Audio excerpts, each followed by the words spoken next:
¿Qué tal con todas y con todos? ¿Cómo están? Es un gusto estar en este espacio compartiendo con ustedes, digamos, la primera de 4 sesiones de clase espejo que tendremos en el marco de nuestra, digamos, experimento pedagógico, ¿no? Que ahora, bueno, vamos a entrar un poco más en detalles, em, pero que, digamos, vamos a denominar o que denominamos ciudades expandidas, archivos vivos, etnografías y narrativas transmedia en diálogo sur-sur. Em, bueno, voy a comenzar con un par de apuntes de orden logístico. Bueno, comentar que este es un espacio seguro.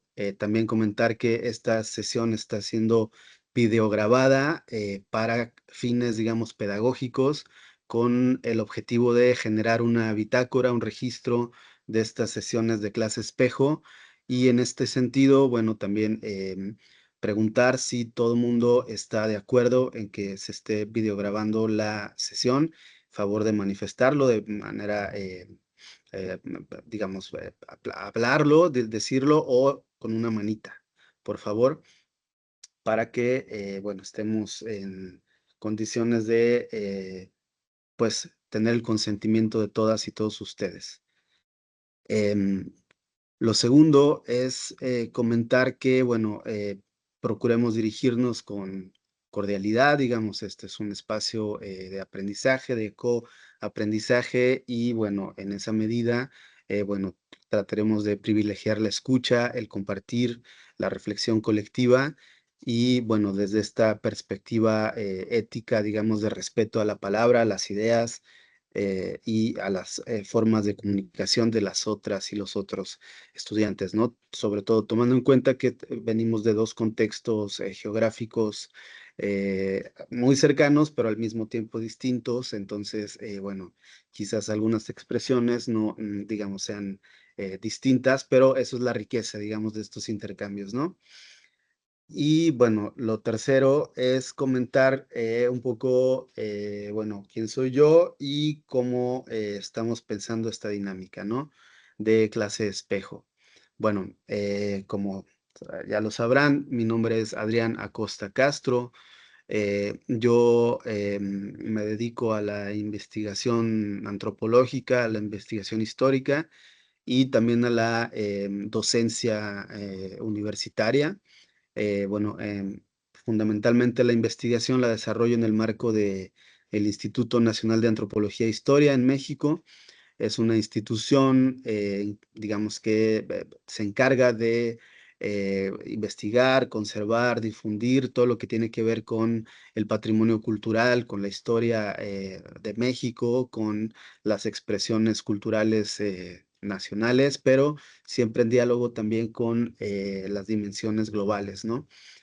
Bueno, yo trabajo en el centro INA Jalisco, que es la delegación del instituto que se encuentra en el estado de Jalisco, en la ciudad de Guadalajara.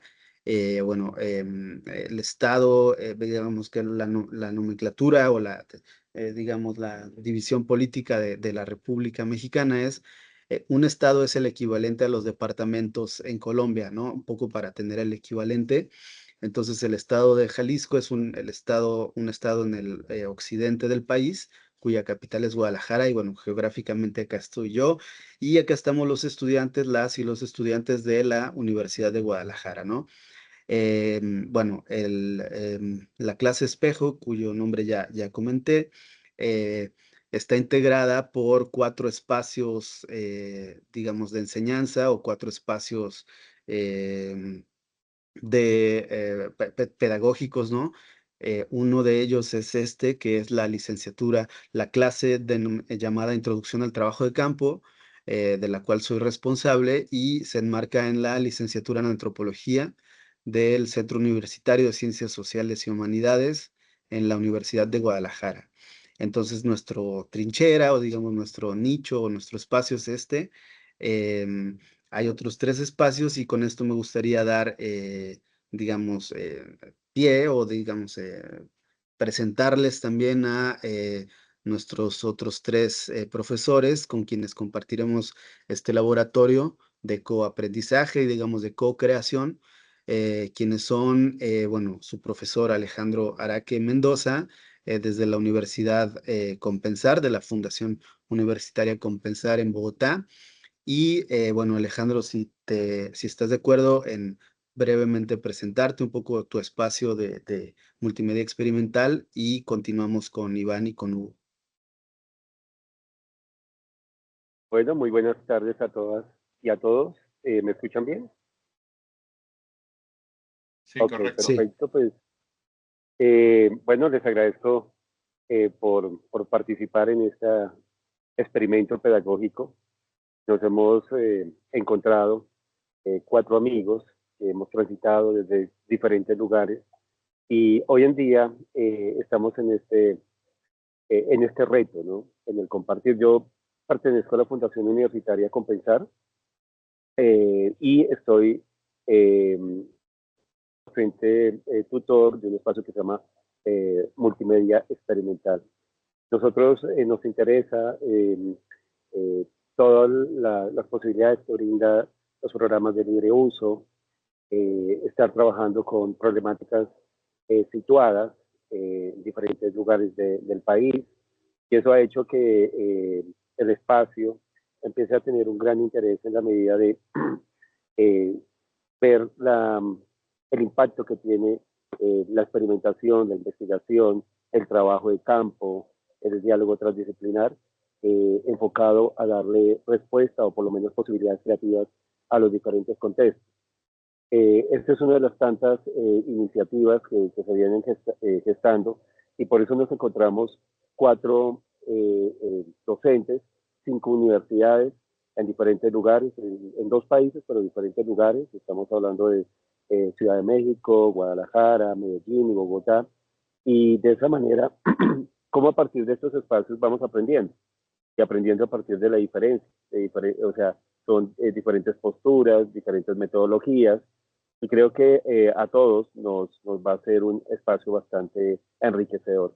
Agradezco bastante a los que están conectados, Adrián, por estar ahí siendo el primero de todo este lanzamiento experimental pedagógico, a Huguito, a Iván, y nada, pues a echar a rodar esta gran experiencia. listo, buenísimo. Muchas gracias, Alejandro. Entonces, bueno, como vemos, hay digamos, interés por generar puentes, cruces, nodos de diálogo, no solo como a nivel transdisciplinar, pero también a nivel de experiencias, digamos, culturales, ¿no? Es decir, pues finalmente estamos en cuatro ciudades, estamos en dos países, cada quien tenemos bagajes, espacios, horizontes de experiencia y también, digamos, horizontes de aprendizaje diversos. Y en esa medida, bueno, digamos, experimento busca precisamente no cancelar o, digamos, acotar esas diferencias, sino expandirlas, ¿no? Generar estos cruces. Y bueno, para continuar un poco con la presentación de nosotros como responsables, tutores, docentes, me gustaría continuar con Iván Alzate, quien es también un gran amigo y profesor en la Universidad Gran Colombia. Bueno, ahora él se presentará mejor. Si te parece, Iván, adelante. Hola Adrián, hola Alejo, Hugo, compañeros, compañeras, muy bienvenidos y bienvenidas a este espacio. Mi nombre es Iván Alzate, soy maestro en artes plásticas, egresado hace muchísimo tiempo de la universidad, como lo mencionaba Adriancho, con un montón de recorridos, de experiencias, de encuentros, de desencuentros también, pero con muchas ganas de aprender. En este momento estoy acompañándolos con el Politécnico Gran Colombiano aquí en la ciudad de Medellín. Trabajo actualmente con el programa de diseño gráfico y para mí es primero un honor compartir con mis colegas este espacio de trabajo, pero por otro lado un reto bien interesante. Creo que los chicos con los que hemos hablado están muy emocionados también de poderse encontrar con estas otras miradas.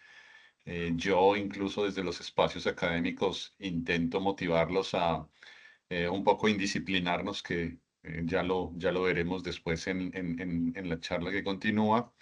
Un poco romper esos límites y empezar a dialogar con estos otros epistemológicamente ubicados tal vez en los lugares inicialmente pareciera que son muy diferentes, pero en realidad tenemos bastantes puntos de diálogo y puntos de encuentro donde pues hacer espacios y encuentros como este. Nada, Adriancho, y a todos y a todas, bienvenidos. Muchas gracias por permitirse y por permitirnos estar en este espacio. Y nada, continúale, Adriancho. Buenísimo, pues muchísimas gracias, Iván. También seguramente tu experiencia y digamos la perspectiva de el diseño gráfico, las visualidades, estos espacios también que se complementan con la investigación antropológica serán de mucha, serán muy valiosos, ¿no? Y bueno, no veo que haya llegado Hugo, no sé si estés por acá, Hugo. Parece que no ha llegado, pero bueno, de todas maneras, si les parece, voy a continuar y una vez que llegue Hugo, bueno, ya tendremos la oportunidad de que él mismo se presente y si no, bueno, brevemente, solo para no dejar en el aire, él, bueno, es Hugo Chávez Carvajal. Él nos acompaña desde la Universidad Nacional Autónoma de México desde un espacio, un curso que se llama Antropología Visual, y también desde la Universidad Autónoma del Estado de Morelos, en Cuernavaca, una ciudad cercana también a la Ciudad de México, desde el curso de Antropología Digital, me parece, ¿no? Entonces, bueno, ahora le conocerán, pero mientras tanto voy a continuar como está previsto un poco con una breve presentación, ¿no? Si les parece, voy a presentar mi pantalla. A ver, un segundo. A ver, voy a presentar la pantalla completa porque voy a ir y venir un poco em, en varias pestañas. A ver,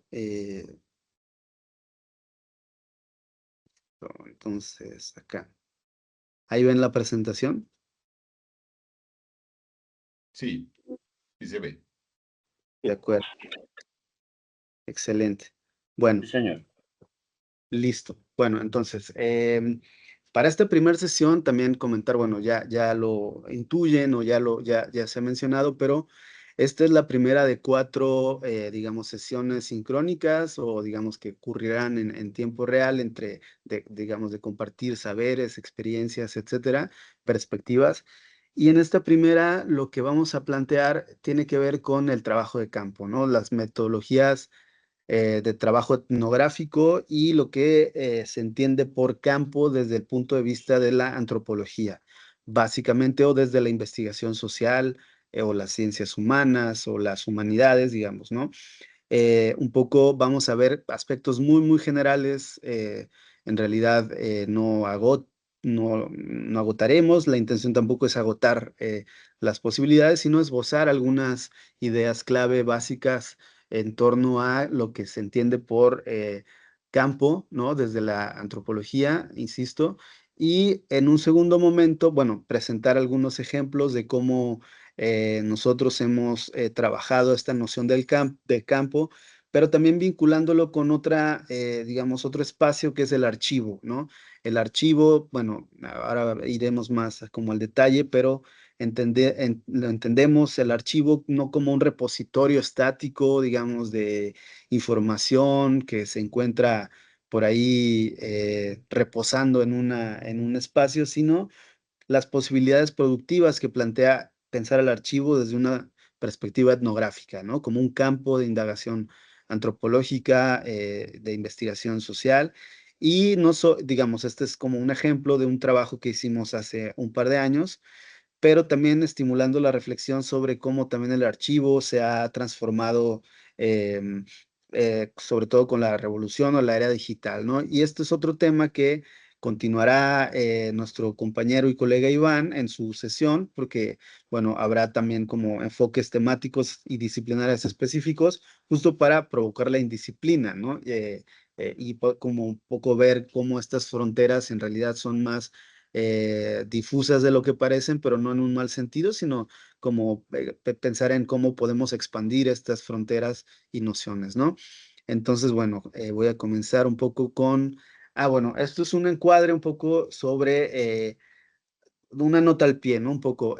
Seguramente algunas y algunos de ustedes ya conocerán que este laboratorio o este experimento comenzó con un primer, digamos, ejercicio el semestre pasado, en donde el profesor Alejandro Araque y mi persona, pues pensamos como en una dinámica de clase espejo, en principio desde la Fundación Universitaria Compensar en Bogotá y la Universidad de Guadalajara, ¿no?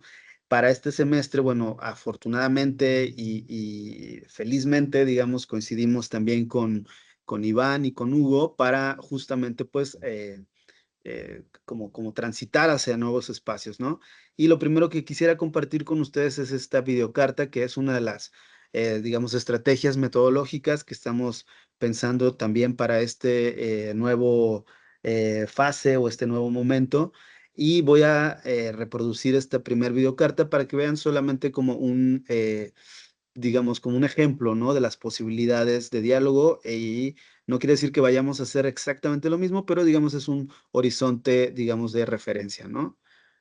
Si no se escucha o algo. Hey, parceros de Guadalajara, bienvenidos otra vez a este parche transmedia. Somos Parchar, desde Bogotá para el mundo. Y esta es nuestra experiencia en este recorrido. La verdad, arrancamos medio perdidas. Fuimos a la exposición Venenosos y Ponzoñosos en la Universidad de los Andes sin tener claro para qué íbamos. Cada quien llegó por su lado, sin plan, sin guión, sin rumbo. Y obvio, nos faltó material visual y sonoro. Ni para qué negarlo. Pero, parce, aún así la dimos, con lo que teníamos, con lo que alcanzamos a grabar y con las imágenes ampliadas de esos animales peligrosos. Logramos acercarnos a un mundo que no conocíamos. Muchos ya están extintos y aún así siguen siendo parte clave de nuestro ecosistema. Eso nos golpeó. Parce, mirar de frente lo que se pierde y casi nadie ve. Y aunque en esa primera videocarta tuvimos tropiezos, nos enseñó algo. Si no hay objetivo, no hay narrativa. Después de la retroalimentación de esa primera entrega, dijimos, bueno, ya sabemos, vamos a hacerlo bien. Y ahí nació nuestra identidad de laboratorio, Parchar. Con nombre y todo, ya había flow, ya había rumbo, como nuestra bitácora del Miró. En el Mambo vimos las obras de Said García, Óscar Muñoz y María Rueda, 3 artistas, 3 tonos, 3 estéticas, pero una misma vibra, la memoria y lo que olvidamos. Esta vez sí recogimos material con juicio, visual, sonoro y además contamos con el apoyo de la emisora U Compensar Estéreo para grabar voz en off. Fue tremenda experiencia. En este proceso entendimos que la memoria también es una forma de resistencia. Recordar es un acto de cuidado. Mientras armábamos la segunda videocarta, en el salón ya estábamos metidísimas en el mundo Arduino, sensores, cables, FreeSync, Tinkercad. Hágale que eso también es importante para el futuro del diseño visual. Encender un LED suena básico, pero parce, qué orgullo cuando por fin funciona. Y no faltaron los problemas. No quemamos uno ni dos, sino 3 potenciómetros, la embarrada completa. Pero entre risas, olor a quemado y ayuda del profe, nuestro adulto responsable, fuimos conectando con el prototipado. Equivocarse es parte del proceso. Y con Processing aprendimos a generar visuales vivas, humo simulado, molinos animados. El código también es narrativa.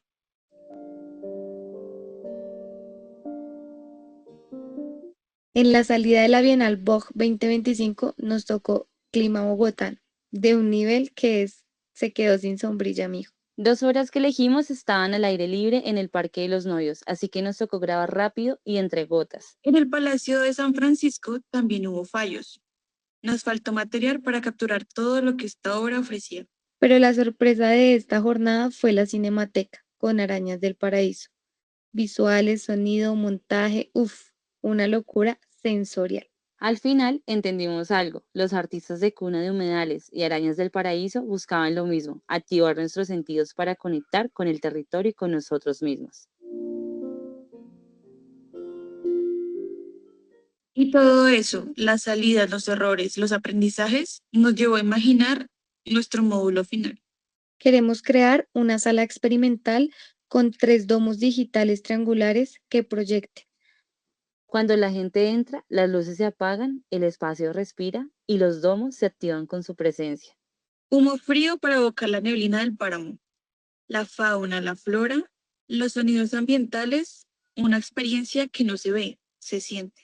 Aquí reinterpretamos el museo como un organismo vivo, no un lugar para mirar en silencio, sino un cuerpo sensible que responde al visitante. Arte más tecnología más territorio es igual a una experiencia viva que responde a la pregunta de este curso. ¿Cómo puede el uso de la multimedia experimental a través de herramientas como Processing y Arduino reinterpretar los espacios museográficos para generar experiencias sensoriales y digitales que transformen la relación del espectador con el arte?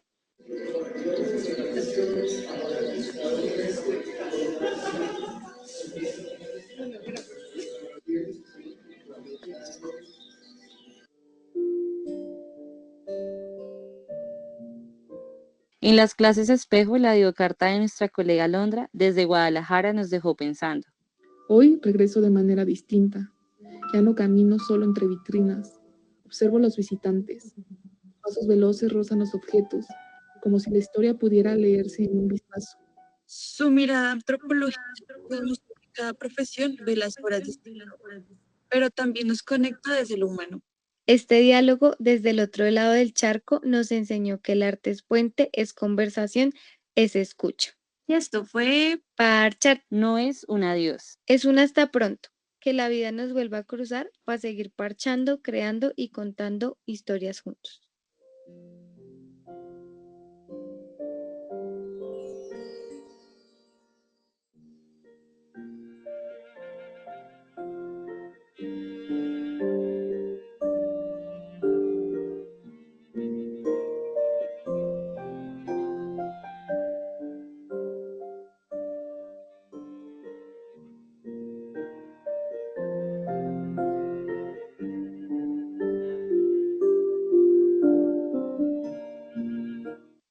Listo.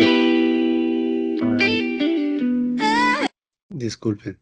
Bueno, entonces vamos a ver. Eso fue, aquí cierro, digamos, la nota al pie, ¿no? Entonces, bueno, es nada más como para poner un horizonte de un poco como es la lógica de trabajo y esto también es flexible, es decir, también podemos pensar en colectivo en nuevas rutas metodológicas. Lo importante, bueno, es como tener este primer, vamos a decirle, como este primer referente, ¿no? Entonces, bueno, ahora sí, vamos a plantear lo que nos compete para esta sesión, ¿no? Bueno, lo primero es comentar, digamos, lo que se entiende por campo, ¿no? En América Latina, la antropología, digamos, se ha caracterizado porque desde sus orígenes en el siglo XIX, digamos que la disciplina ha tenido que construir metodologías cualitativas, es decir, a diferencia de las ciencias duras o las ciencias exactas, la antropología trabaja con los significados, con los sentidos, con las prácticas culturales que han permitido, digamos, aprender y explicar y comprender diferentes racionalidades, ¿no? Desde una, digamos, diversidad compleja, ¿no? Diversidad que además está atravesada por cuestiones de clase, por cuestiones digamos, como mm, vamos a decir, como de poder, ¿no? De relaciones de poder hegemónicas, geopolíticas. Entonces, en América Latina hay un tipo de antropología particular, ¿no? Es por eso que también esta clase se enmarca en lo que llamamos el diálogo sur-sur, ¿no? Que tiene que ver con un horizonte de producción de narrativas, de conocimientos desde nuestras realidades latinoamericanas, ¿no? Entonces, bueno, en esta primera sesión vamos a plantear un poco cómo lo que entendemos por etnografía em, y del trabajo de campo, que una primera consideración es que el campo no es un lugar, ¿no? No es un lugar al que se acude a extraer información, sino que es un mecanismo de producción de evidencia empírica que se construye a partir de mediaciones, negociaciones y acuerdos con interlocutores clave, ¿no? Y posteriormente, bueno, vamos a presentar unas primeras indagaciones o avances de una práctica que hemos tenido en una zona periurbana que se conoce como la Barranca de Huentitán, acá en la ciudad de Guadalajara, ¿no? Y para ello, bueno, ustedes, los estudiantes de la clase de Guadalajara, bueno, van a presentar este ejercicio con sus compañeras y compañeros, ¿no? Bueno, la etnografía, digamos, es según Eduardo Restrepo, un antropólogo colombiano, hay, digamos, tres maneras de entender la etnografía la labor etnográfica, ¿no? El primero es una especie de oficio, bueno, no una especie, digamos, un oficio que se aprende practicándolo, ¿no? Que tiene que ver con etnografía, ¿no? Es la descripción de los pueblos, ¿no? De la gente, de lo que la gente hace, de lo que la gente vive, de cómo vive, etcétera, ¿no? Eso es como y digamos, es una labor práctica, es decir, es un oficio que se aprende de manera aplicada, ¿no? También es una experiencia que, de acuerdo con Restrepo y algunas otras personas, como Esteban Crotz, y digamos, muchos autores, gente que se ha pensado como la teoría antropológica, es una experiencia personal que transforma también al propio investigador, ¿no? Es decir, hay una dimensión afectiva en la labor etnográfica, no es como, digamos, a diferencia de un experimento de laboratorio, digamos, nosotros trabajamos con significados, ya lo había dicho, ¿no? Digamos, con sentidos de producción de culturales y también con personas, sobre todo, digamos, ¿no? Con personas, aunque ya también hay una dimensión de más allá de las personas, ¿no? Hay un giro importante reciente que se conoce como el giro ontológico, en donde bueno, hay como una nueva manera de entender el trabajo etnográfico, no solamente en el mundo de lo humano, sino en el mundo de lo no humano, más allá de lo humano, ¿no? Eso, bueno, vamos a profundizar un poco hacia el final, pero bueno, es importante irlo comentando. Y también es digamos, la etnografía parte de que el sujeto, nosotros como etnógrafos, somos los dispositivos de producción del conocimiento, ¿no? En este sentido, em, cada etnografía, cada descripción de prácticas o situaciones, escenarios culturales, pasa por el filtro nuestro, ¿no? De nuestra mirada, nuestro bagaje, nuestras experiencias, nuestros conocimientos, y es también una labor compartida de coproducción, ¿no? Y en ese sentido hay una dimensión de reflexividad. Esto quiere decir que hay una necesidad de transparentar también los procesos, no son procesos objetivos, digamos, como en algún momento se planteó esta ciencia antropológica, sobre todo en el siglo XIX, en sus inicios, como un modelo derivado de las ciencias naturales, ¿no? Como si el mundo social se pudiera medir, caracterizar, clasificar. Entonces, bueno, hay cada vez más un acuerdo, un consenso sobre esta dimensión subjetiva en la producción del conocimiento antropológico, ¿no? Y por eso, digamos, es lo que el trabajo desde la antropología, el trabajo etnográfico es una comprensión situada, ¿no? Que busca resaltar lo singular de la práctica, de la persona, del individuo, de lo concreto, no como una explicación que se quede ahí, sino como una explicación que permita iluminar contextos sociales más amplios, ¿no? Estructurales, en términos de políticas, en términos de funcionamiento de una sociedad, de una cultura, etcétera, ¿no? Y lo segundo es lo que comentábamos al inicio sobre esta idea de que el lugar en concreto, o sea, un lugar no es el objeto de estudio, sino que se construye a partir de preguntas de investigación, ¿no? Entonces, en este sentido, digamos, para describir, para explicar, digamos, para comprender, hay que, digamos, definir un conjunto de preguntas, ¿no? De investigación, ¿no? Es decir, cuando uno va a campo, no vas, digamos, en abstracto, pensando o sea, es decir, es válido la deriva, la observación digamos, a priori, digamos, sin un esquema claro de qué vas a encontrar o un conocimiento, o sea, también hay que tener una apertura sobre el extrañamiento o hay que tener esta apertura sobre en torno a dejarse asombrar, ¿no? Por lo que uno va a encontrar en el campo y no ir a buscar una respuesta cerrada.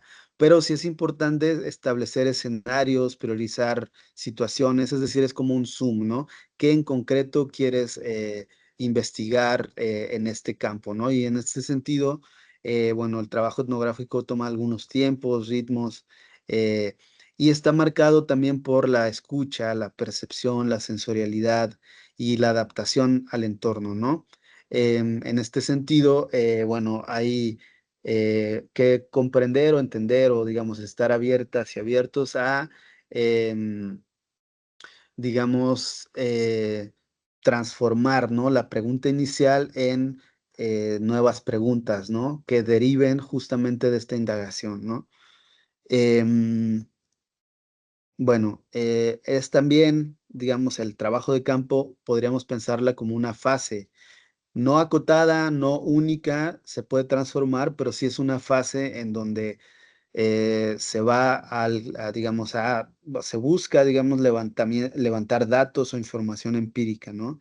Como decía anteriormente, es también un proceso reflexivo de mediación con interlocutores o actores clave, ¿no? Y para, digamos, desarrollar el trabajo de campo se ponen en juego un conjunto de técnicas y herramientas, ¿no? Algunas clásicas, otras emergentes, pero digamos a grandes rasgos son pues entrevistas, una herramienta clásica, digamos, en la antropología es el diario de campo, bitácoras, registros de observaciones, y todo esto, digamos, se ha transformado con, digamos, la posibilidad bueno, pensemos, por ejemplo, en estas primeras incursiones de antropólogas, antropólogos en el siglo XIX o principios del XX, en donde, digamos, las tecnologías de registro eran mucho más... de registro, digamos, de información eran mucho más textuales, ¿no? El diario del campo era una libreta, sigue siendo, pero era básicamente pues una libreta en donde se registraban observaciones, anotaciones, la cámara, digamos, o los equipos de registro visual o audiovisual, pues eran también todavía una tecnología emergente en donde pues implicaba gastos, implicaba otro tipo de materialidades que no, bueno, no siempre estaban al alcance de todos los a antropólogas, antropólogos o de las propias instituciones. Y a diferencia de esta primera fase de la antropología, ahora, bueno, todo el mundo podemos acceder a un celular, a una grabadora, al registro sonoro, visual, audiovisual, inclusive no solamente desde una perspectiva de registro distante, ¿no? Ya también las propias dinámicas de las sociedades contemporáneas, bueno, tienen espacios de mediación digital, etcétera, que también son un campo, ¿no? De indagación antropológica. Bueno, algunas de las herramientas vamos a llamar técnicas eh, fundamentales en la antropología es la observación, lo que se conoce como observación participante, ¿no? Hay que poner comillas, ¿no? Entre esto estoy digamos, haciendo un recorrido, digamos, muy general, aunque, digamos, ya se ha cuestionado mucho este tipo de herramientas que son cosificantes, que de alguna manera están pensadas en un contexto colonial de la mirada que observa el antropólogo desde una perspectiva positivista, ¿no? Donde se planteaba, bueno, pues que el mundo social es un dato objetivo y medible. Bueno, también esto hay que ponerlo entre comillas, ¿no? Pero, digamos, pensemos que la observación es esto, en una experiencia de participación directa, en una comunidad, en un espacio donde se quiere indagar algún aspecto específico que plantea una doble condición, ¿no? De a distancia y acercamiento, ¿no? Entonces, por eso hay, digamos, en la antropología dos perspectivas básicas, la perspectiva EMIC, que es esta, digamos, perspectiva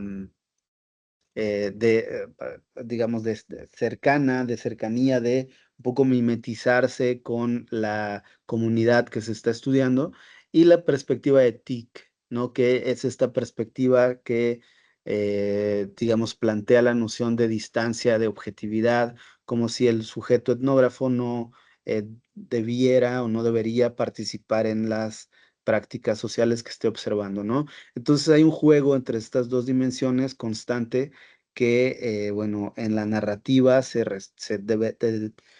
plantea como resolver, ¿no? Y se resuelve desde la reflexividad, desde la transparencia en el procedimiento, etcétera, ¿no? También la observación busca generar matrices de observación, ¿no? Que buscan como perfilar qué tan pertinente es una información y no otra, qué tan relevante, cuáles son los niveles de análisis que buscaría en un problema de investigación, qué observo, cómo observo, cuáles datos se requieren, etcétera, ¿no? Bueno, el diario de campo y las entrevistas etnográficas un poco buscan ser el registro cotidiano y personal de las observaciones en campo, pero también, es decir, no es como hay una necesidad de cuidar también la calidad en la escritura, ¿no? Prestar atención al tono, al detalle, a la forma en cómo se redacta. Y no me refiero únicamente a un texto, ¿no? También una observación como para un diario. Hay bitácoras, sketches, notas que pueden ser dibujos, que pueden ser videos, que pueden ser imágenes que también reflejan o que sintetizan una observación, ¿no? Es válido hacerlo y es válido, digamos, y eso un poco lo vamos a ir también planteando en las próximas sesiones, más desde el arte, ¿no? Desde el arte, creo que el arte también y la investigación, creación nos ha enseñado que estas formas de hacer trabajo de campo más experimentales, más situadas, digamos, en el mundo de la estética, de la producción de imágenes, son igualmente válidas, ¿no? Para hacer, es decir, hay un ejercicio de traducción también en el momento del registro etnográfico, ¿no? Em, bueno, la entrevista, pues es como también una técnica que busca registrar las percepciones, los valores compartidos por una sociedad o una colectividad, la memoria colectiva, la tradición oral, los saberes, las epistemologías locales, etcétera, ¿no? Entonces, hay muchas formas de hacer entrevistas, es decir, no hay una fórmula, pero digamos, una entrevista también, sobre todo pensada en estos términos, es un ejercicio de mediación por un lado, pero también de búsqueda de pues estos dimensiones que no están tan al alcance de una observación, digamos, participante, ¿no? Que tienen más el mundo de la palabra, el mundo de la, digamos, de la transmisión de saberes, este mundo de cómo, o esta dimensión de cómo configuran su mundo ciertas colectividades, ¿no? Entonces, bueno, esta información, estos datos surgen a partir de las elicitaciones, que es también otra de las técnicas, por ejemplo, la fotoelicitación, que tiene que ver con la provocación de la memoria a través de imágenes fotográficas, por ejemplo, ¿no? En álbumes familiares, bueno, todo mundo tendremos esta al alcance de nuestras vidas, digamos, o sea, digamos, hay como una dimensión de el registro de nuestra vida a través de las imágenes fotográficas. El álbum familiar, pues, ha sido una tecnología de memoria que se ha transformado a lo largo de los siglos XIX y XX, y actualmente, pues, ya, digamos, es una tecnología que ya, pues, son como las redes sociales, ¿no? Un poco las plataformas de mediación como Facebook, Instagram, etcétera. Uno va mostrando, ¿no? Y va como construyendo una narrativa biográfica personal a través de estos espacios digitales, pero también pensemos en una, dos o tres generaciones atrás, este papel lo cumplía el álbum familiar, ¿no? Entonces, como materialidad de la memoria es digamos, un campo de indagación etnográfica muy, muy importante para ciertos estudios que tienen que ver con la relación entre cuerpo, imagen, memoria, fotografía y, digamos, sociedad, ¿no? Entonces, bueno, yo un poco para ir cerrando digamos, esta primera parte más teórica, quería compartir con ustedes un par de ejemplos o ejercicios, pero lo voy a cerrar acá y voy a irme directamente a la otra pantalla. Es un trabajo que hicimos hace un par de años, es un documental web interactivo que se llama Archivo Ruina y les sintetizo, digamos, un poco de lo que se trataba, ¿no? Es un trabajo que se hizo en el marco del Programa Nacional de Etnografía. Buscaba un poco hacer un rescate del archivo de dos antropólogos que trabajaron en los años 70 y 80 en la zona del occidente de México con varios proyectos, pero dos emblemáticos eran uno con comunidades indígenas tepehuanas en el sur de Durango, que es un estado que se sitúa en la Sierra Madre Occidental, y otro proyecto que tenía que ver con las agroindustrias de Occidente, perdón, agroindustria del tabaco en Nayarit, que también es un estado que se localiza en la costa del Pacífico mexicano. Y lo que hicimos fue un poco sistematizar los materiales. Al final quedaron un archivo digital de alrededor de 170 expedientes organizados, clasificados, digitalizados. Lo que hay son fotografías, diarios de campo, grabaciones y registros en audio, sonoros, oficios, documentación administrativa, etcétera. Pero también quisimos acompañarlo con una narrativa audiovisual interactiva, ¿no? Que es este web documental del cual les voy a mostrar una parte. Mira, Adrián, estoy leyendo lo que me enviaste acerca del PRONE y lo que titulas Ensamblando el Archivo. Bueno, eso me ayuda, desde luego, a darme una idea mejor de lo que se está haciendo. Para mí, pues es importante porque es como una continuación del trabajo con rumbos, pues tal vez más profundos y una reflexión, como tú dices, o como dicen en el proyecto, contemporánea. Desde luego que pues, será la revisión a veces crítica.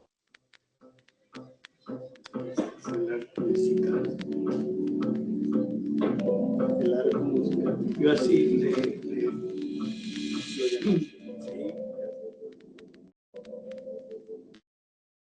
Estas imágenes son de un lugar que se llama Ixcamilpa de Guerrero. Nosotros vivimos en el estado de Durango. Somos 8,000 vigilatarios de Santa Biocotán. Tenemos 3 aserraderos, parte del ejido. Entre el 64 y el 67. Esos aserraderos trabajan nada más. Fuimos a vivir allá la Semana Santa, de cómo la vivía el pueblo, qué es lo que hacía. Siembran algunos los que están muy alejadas las tierras, que no hay carreteras. Siembran el cuamil, siembran frijol y calabaza.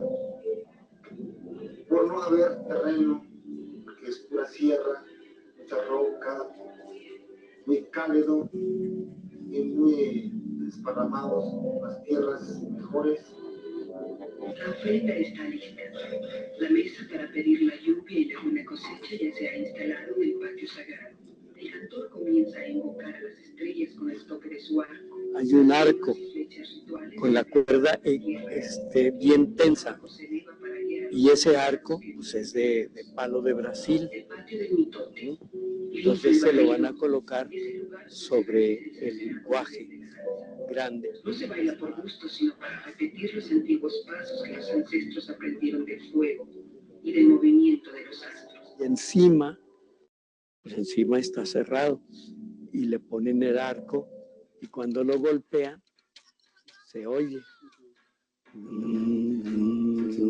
Para sacar uno de esos era difícil. Una de las cosas que les tuve que decir, que miren, va a ser tratado con todo respeto allá y va a ser en un lugar donde nadie lo va a poder tocar. Le llaman un man.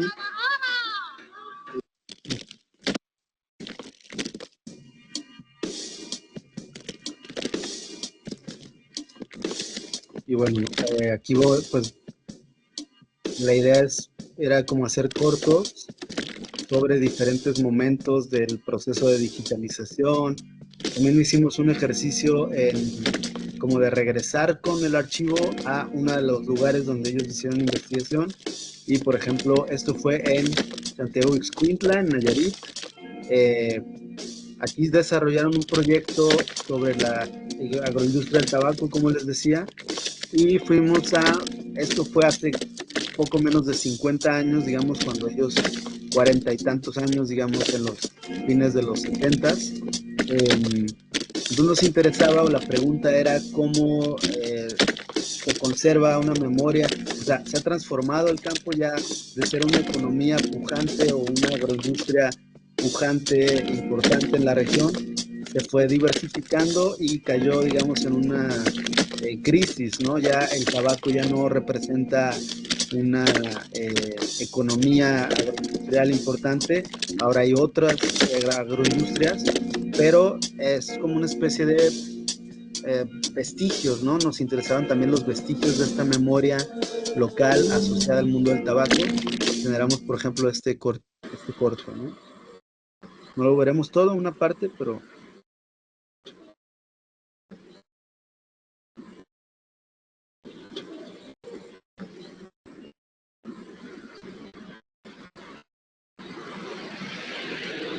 Aquí nos atrasamos en decir que tuvimos los mejores, o se fabricaban los mejores cigarrillos del mundo aquí.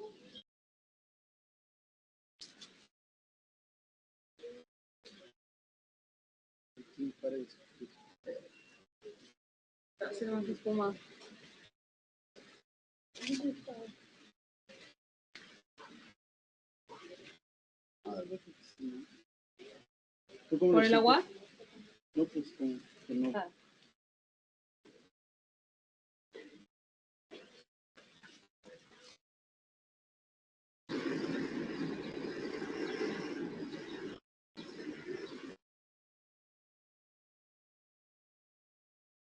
Bueno, estos son, les explico un poco, digamos, son las ruinas de las antiguas instalaciones de Tabamex. Una especie así como de algún biombo o él fue un trabajador de Tabamex, uno de los de aquí hasta allá. personas que... Aquí era un pasillo aquí. Bueno, hay ahora un plantón, ¿no? Con un fondo de pensiones, un fondo de ahorro que no les fue entregado, entonces les entregaron este edificio, pero bueno, ya está un poco en estas condiciones que ustedes ven.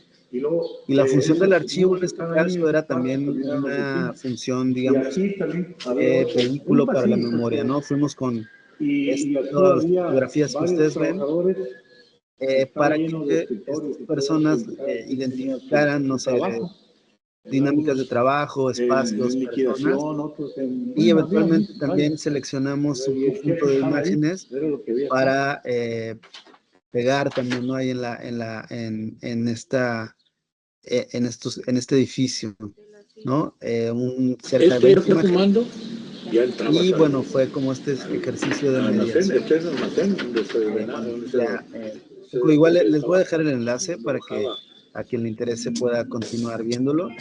Pero bueno, acá por ejemplo entrevistamos Imagínate nada más como dato. Bueno, al hijo de uno de los antropólogos que él ya Estas falleció, imágenes pertenecen pero a su hijo también un poco nos Claro, permitió... yo leí la entrevista. Este señor es Manuel Tortajada y mi papá. Y la información, ¿no? Entonces, bueno, hasta aquí con este asunto del, ¿cómo se llama? Del documental web. Un poco la idea también de presentarles esto es que la manera en cómo nosotros conceptualizamos el campo tiene que ver, o el archivo justamente es lo que llamamos nosotros archivo campo, ¿no? Este archivo como un espacio de indagación etnográfica, como decía, y la posibilidad de circulación del archivo en otros contextos, ¿no? Nuevamente, hay en la mediateca institucional del INAH, existe la posibilidad de navegar todos los 170 casi expedientes que tienen, bueno, su descripción archivística, sus metadatos, el archivo original, se pueden descargar desde luego, pero con la intención también de que se apropie, ¿no? Y que se recontextualice, que llegue también a nuevos espacios que provoquen nuevas lecturas. Y también hicimos una exposición itinerante que, bueno, eventualmente la idea o la intención es que se pueda exhibir o que pueda montarse en estos espacios donde ocurrieron estas investigaciones, ¿no? En Durango, en Nayarit, y eventualmente, pues también que generen otro tipo de apropiaciones, ¿no? Em, bueno, antes de pasar a la presentación de los estudiantes de Guadalajara, no sé si ya esté por acá Hugo, que si quisieras presentarte brevemente porque, digamos, estamos aquí compartiendo con las estudiantes, los estudiantes, un poco quiénes somos y luego ya continuaríamos con las chicas y los chicos de Guadalajara, ¿les parece? Mm,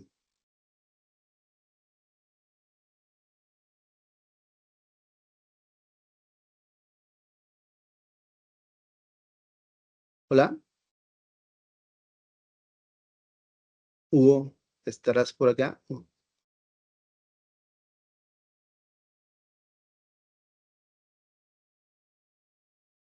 Bueno, tal vez no nos escuchó, pero entonces, bueno, ahora me gustaría presentarles así como en general, como unos aspectos generales sobre el trabajo que estamos desarrollando en la clase de Introducción al Trabajo de Campo, en la carrera de Antropología de la Universidad de Guadalajara.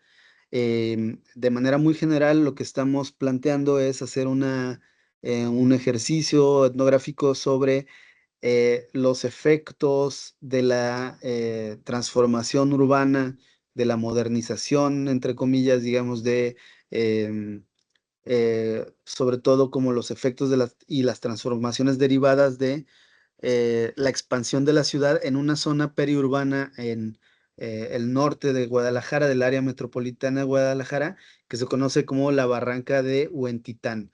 Es un espacio que, digamos, tuvo hasta los años, me parece que mediados o el cuarto tercio del siglo XX, un pueblo al fondo de la barranca, porque, digamos, por ahí pasa el río Verde o el río Santiago, que es una de las arterias acuíferas más importantes del occidente de México. Y en torno a este río, desde tiempos prehispánicos, se han asentado un conjunto de poblaciones. La nuestra no es la excepción, la ciudad de Guadalajara, digamos. Y en el fondo también hubo un pueblo que se desplazó, digamos, para construir, bueno, hubo también una presa hidroeléctrica que también cayó en desuso. Y bueno, a grandes rasgos de esto se trata, pero bueno, tal vez nos pueden compartir un poco más de su experiencia. No sé quién quiera tomar la palabra, de las chicas o los chicos de Guadalajara.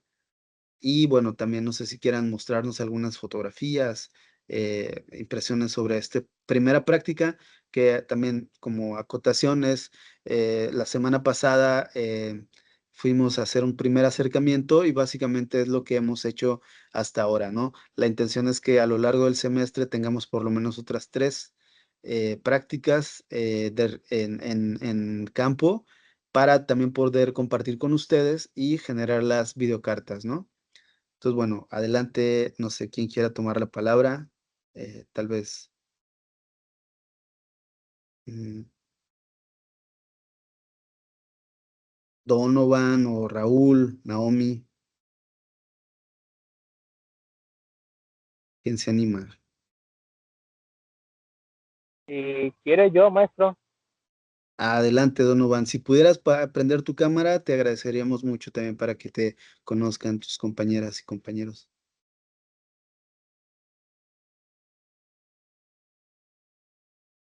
Ahí voy. ¿Sí me escuchan bien? ¿Sí? Ok. Estoy en mi teléfono, estoy grabando. Okay. ¿Me ven?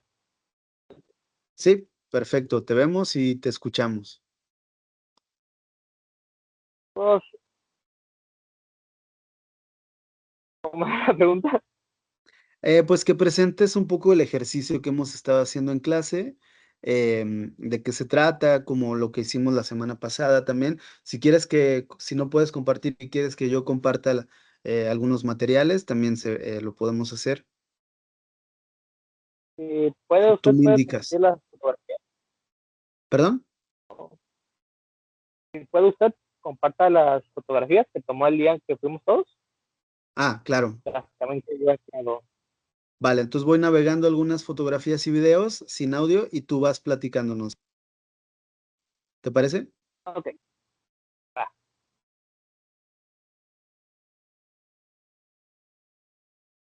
Pues, sí, yo he ido más al sitio en que estamos haciendo toda esta investigación, más para explorar. Yo sé que sí ha ido como más al mero abajo y explorado como ese pueblo que hablan. En sí, por lo que he escuchado, ha habido como dos pueblos que la gente aún recuerda.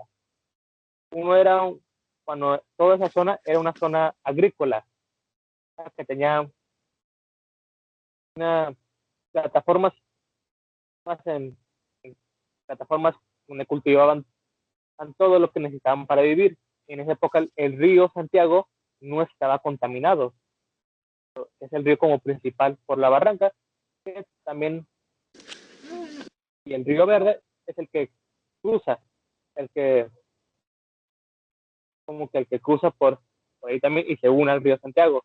El río Verde es el que todavía no está contaminado, pero el río Santiago es el que dicen muchos que ya está perdido. Bueno, primero fue una zona agrícola con un pueblo muy autosuficiente, podría decirse.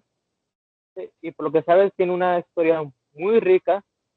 Por lo que nos han contado, por ahí era también un camino donde iba todo el material como el Camino de la Plata que iba desde Zacatecas aquí a Guadalajara. Ahora también fue un centro donde pasaban a los revolucionarios. Pues hay rancherías todavía en el otro lado del río. Yo todavía en la parte de arriba, como se puede ver por ahí en ese video. Al fondo todavía hay casas y ranchos todavía, ya muy esparcidos, la verdad. Y después en la barranca empezaron quitaron el puente principal que había, que era de madera, el primer puente colgante de México, según me han contado, y pusieron una planta tratadora de agua en el río Santiago, y también hay un pueblo donde ahí vivían los trabajadores, y ahora está totalmente abandonado. Por ahí yo también he ido y exploré un poco más, y pues la planta se cerró y ya todo abandonado. Ahora aparte de que es una zona natural protegida, que ha tenido muchos problemas, ¿no?, con este asunto de las inmobiliarias, ahora también es como un punto donde la gente va nomás a hacer ejercicio.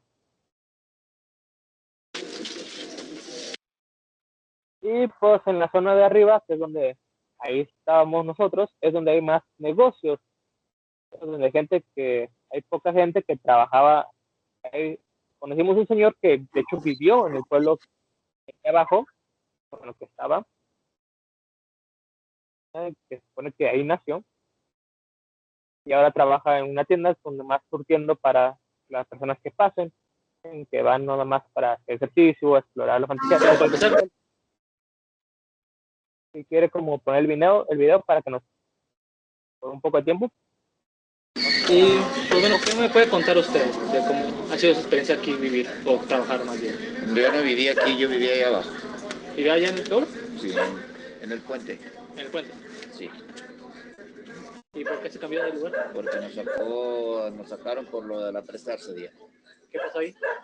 Pues que desaparecieron el puente, desaparecieron las casas, porque se suponía que iban a hacer una obra para una empresa. Se lo sacaron por... No, nos indemnizaron, pero pues nada que te dé donde tú sabes sobrevivir. Sacaron de tu hábitat, como dicen. ¿Y usted se ha ido como ya adaptando mejor aquí. Pues nos hemos ido a apoyar, ¿no? Porque ya está uno grande, pero pues aquí estamos.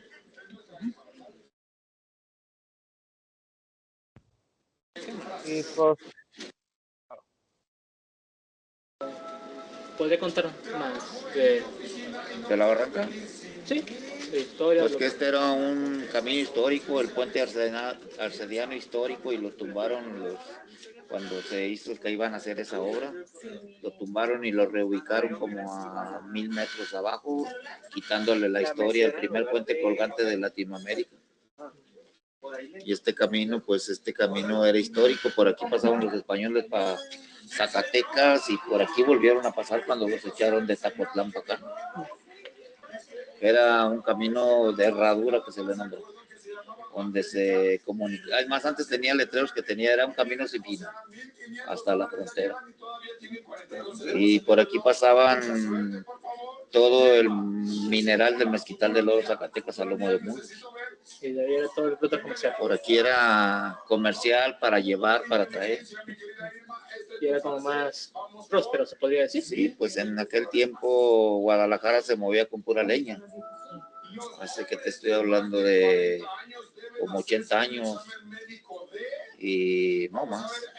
Y todo era por aquí, porque no estaba la carta de Saltillo, ni la de Zapotlanejo.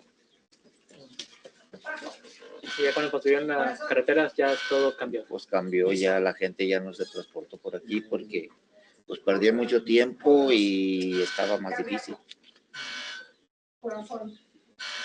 ¿Y cómo era vivir allá abajo? No, o sea, era relajante, allá era bonito. Muy bien surtido, muy bien. Allá todo tenías, allá nomás había que saber sobrevivir, saber aprovechar lo que tenías.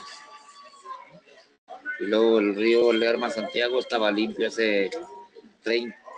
como hace 35 años y tenía muchísimo pescado. Ahorita ya no tiene nada. Ya tenemos el verde, tiene pesca.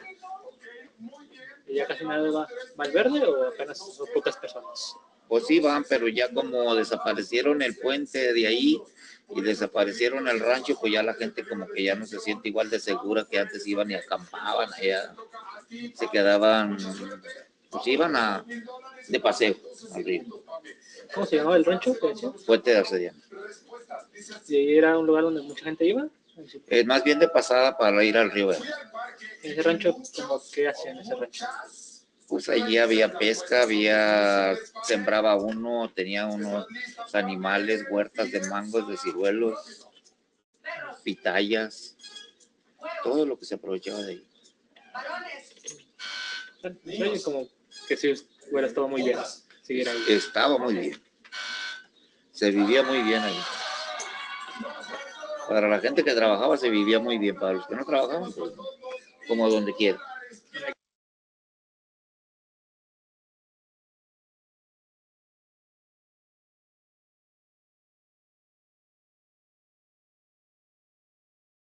Y pues, ¿me escuchan? Adelante, Donovan. Ay, no se escuchó, ¿verdad? ¿O sí se escuchó? ¿Ya me escuchó? Sí. Acá sí. Ok. Se escucha. ¿Sí? ¿Se escuchó el audio de los videos o no? Sí. Sí. Ah, muy bien. Bueno, muchas gracias, Donovan. No sé si quieras comentar algo más. Bueno, nomás para cerrar que hasta ahora, perdón, eso es todo lo que llevamos. Pues por el momento, sí nos faltan como hacer más como exploraciones y más entrevistas. Todavía yo quiero hacer una entrevista a mi abuelo. Creo que él sí es uno de los señores que han ido a la barranca creo que hace mucho tiempo, desde hace mucho. Y sí me gustaría hablar un poco de él, más como su experiencia como de alguien que va más a visitarla, o sea, no como de personas que han vivido ahí. Aunque hasta donde sé, puede que sí tenga como conexión con las personas que sí han nacido en esa zona. Entonces sí, como es solo una forma para empezar todavía. y todavía sí nos falta un poco, así que ahí ya veremos después. De acuerdo. Sí, va a ser muy importante entrevistar a tu abuelo, Donovan, porque también él, digamos, tiene una experiencia de vida también asociada al lugar. Entonces, lo que habíamos pensado en clase justo es esto, ¿no? O sea, cómo también las transformaciones en el territorio implican, digamos, cuestiones de memoria, de nostalgia, como decía este señor, ¿no? Como digamos, la construcción de un puente, del puente de Arcediano, generó pues el desplazamiento de la comunidad, ¿no? Y cómo también se recuerda este espacio como un espacio, o digamos, cómo se recuerda el pueblo como un lugar de bienestar, en donde de alguna manera había un estilo, una forma de vida que pues se fue terminando, transformando, etcétera, ¿no? Entonces, bueno, muchas gracias, Donovan. No sé si hay alguien más de los estudiantes, las estudiantes de Guadalajara que quiera compartirnos su experiencia también. Yo, profe. Raúl, adelante. Si pudieras prender tu cámara, te agradeceríamos mucho para poder conocerte. Sí, profe, una disculpa, mi cámara de la lab no sirve. Ahí sí Ah, le voy a quedar mal, pero todo bien. bueno, pues más que nada, pues creo que una de las cuestiones que en lo personal no me llamó la atención fue el hecho de hablar de estos procesos de modernidad y sobre todo en la cuestión de la contaminación, ¿no? Y como tal, pues de la contaminación de las cuencas hídricas de la ciudad de Guadalajara, que quienes somos de acá no sabemos la situación que actualmente padecemos con el agua, ¿no? De que pues en muchas zonas de la ciudad nos llega contaminada, con colores raros, aromas extraños.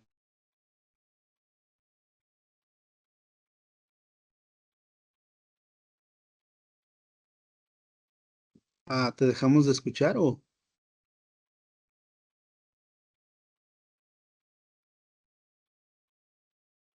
ah, Raúl?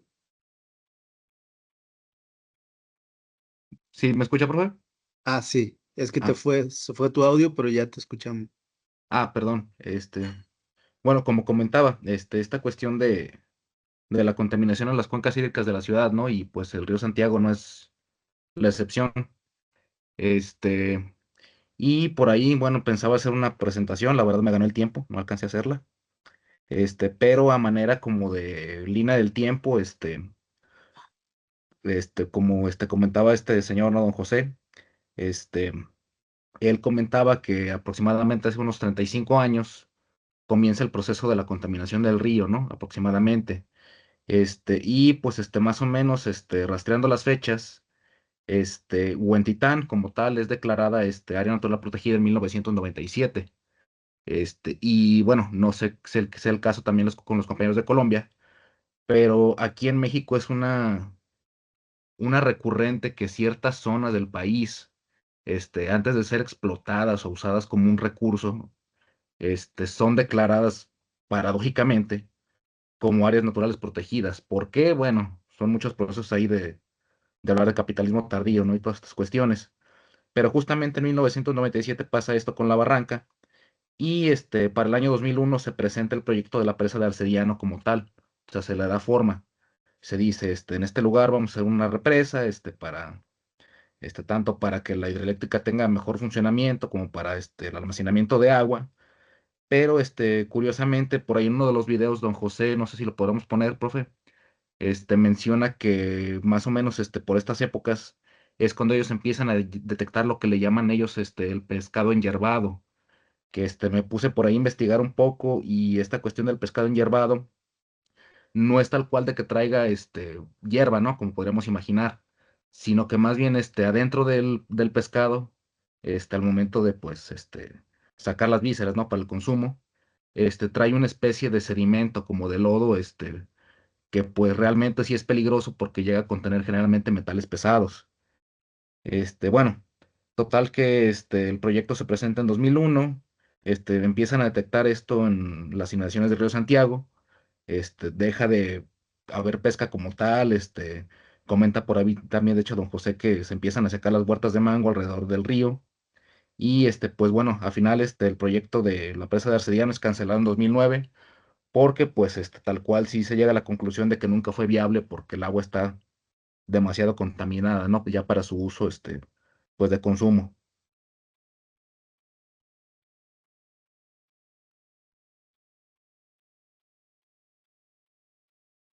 Menos como, Buenas tardes. como comentabas, como hace 35 años empezó lo de la contaminación del río, ¿no?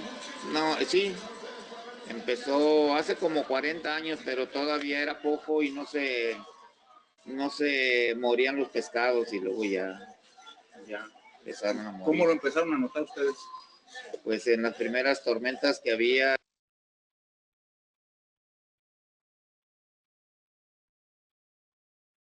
Luego ya no se pudo porque ya no va para más. Pues ya luego ya no se pudo porque ya empezaron a echar más aguas negras, más aguas residuales que ya contaminaban mucho el río.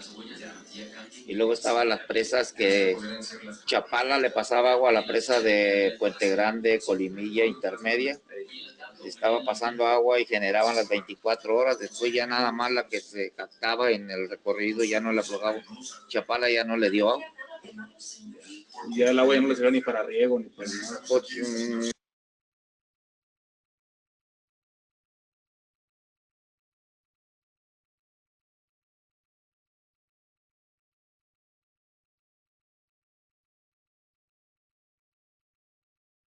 Bueno, creo que ya es que son como materiales que todavía vamos a editar y demás, ¿no? Están, digamos, en una primera versión. ¿Algo más que quieras agregar? Bueno, no, creo que de momento sería todo. Sí, nada más creo que falta por ahí esa parte, pero igual la buscamos. Va. Sí. Sí, digamos, esto formará parte de las videocartas y de los materiales que estaremos trabajando. Entonces, bueno, ya digamos, trabajar en términos de la narrativa y demás, pero como comentas, va a ser como muy importante, sobre todo esta línea en torno al agua, ¿no? En alguna clase también comentábamos cómo la propia materialidad del agua se ha transformado, es decir, cómo de esta como cauce natural se fue entubando, se fue disciplinando, se fue encauzando el agua hasta llegar también a la contaminación actual de la que hablan, ¿no? Tanto tú, Raúl, como el señor, y bueno, es evidente que hay un problema de salud pública asociado, como lo veíamos hoy en las noticias, ¿no? Hay una, digamos, una alerta, un foco rojo ahí encendido en torno a cómo se está o sea, a la calidad del agua en la ciudad, en el área metropolitana de Guadalajara. Entonces, esto es precisamente uno de los efectos nocivos de la, digamos, contaminación y de la transformación y de la modernización, digamos, entre comillas, ¿no? Entonces, bueno, muchas gracias, Raúl. Bueno, eventualmente trabajaremos con estos materiales para que ustedes también puedan conocer, digamos, más sobre el tema, ¿no? Que pues es el tema que estaremos trabajando en nuestro curso. Y bueno, ¿alguien más que quiera comentar su punto de vista de las chicas o chicos de Guadalajara? Yo, profe. ¿Quién eres? Es que no veo tu nombre. Pero Antonia tenía la mano levantada también. Pues si quieres, dale tú, no importa. Ahorita yo. Ok, seguro. Sí, dale. Adelante. Ok. No. No, pues a mí algo que me recuerdo fue que una de la entrevista que yo alcancé a escuchar, porque pues por el tema de que llegamos tarde y demás, la entrevista que yo alcancé a escuchar, me acuerdo que hubo como un tema ahí entre el señor y la señora, porque, bueno, el señor cuando empezó a contar dijo que pues los habían corrido de la zona en donde estaban y que pues de alguna forma los habían forzado a salir y demás. Y la señora lo interrumpía y le decía, no, no, no fue que los corrieran, fue que los indemnizaron y les pagaron y pues ellos aceptaron como el trato.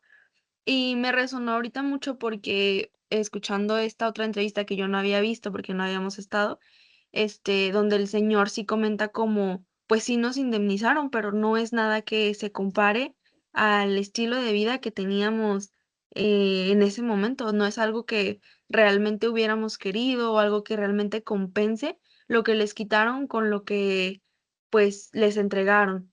Entonces, pues me resonó mucho esa diferencia, por ejemplo, de estas personas, el señor y la señora, me parece que no vivieron en ningún punto ahí, ellos como que todo el tiempo estuvieron allá afuera comerciando y el otro señor sí. Entonces creo que, pues obviamente la perspectiva del otro señor es muy diferente en cuestión a cómo fue realmente ese desplazamiento de lo que las personas externas podrían pensar en cuestión a que sí recibieron su indemnización, sí recibieron algo como para rehacer su vida fuera o tal. Pues obviamente las personas que sí fueron desplazadas no lo vieron de esa forma y me hace pensar en que quizás realmente ni siquiera fue como que, oiga, quiere aceptar la indemnización o no, sino que realmente, pues sí pudo haber sido un proceso un poco forzado, pero me hace reflexionar en eso yo no había escuchado la otra entrevista y me había quedado con la idea de, pues les pagaron normal, todo bien, ¿no? Tuvieron forma de hacer su vida fuera, pero sin tener en cuenta esta parte de cómo realmente, pues, fue ese desplazamiento para ellos. Muy bien. ¿Quieres que pongamos un fragmento de esta entrevista a la que te refieres? Sí, creo que sería Para- bueno. Muy bien. Entonces, bueno, a ver. ¿Cómo se llama usted? Gloria Vares, a sus órdenes. ¿Y desde cuándo que trabaja aquí? Tengo, aquí en este local tengo 6 años, pero yo aquí en La Barranca tengo 40 años. ¿Qué nos puede contar como su experiencia trabajando aquí o viviendo? Pues trabajando, pues una experiencia bonita porque pues La Barranca es única, pues estamos ¿cómo le diré? En algo muy bonito, algo muy hermoso que ya no hay esos lugares así, tan bonito, tan hermoso y con tanta gente que viene.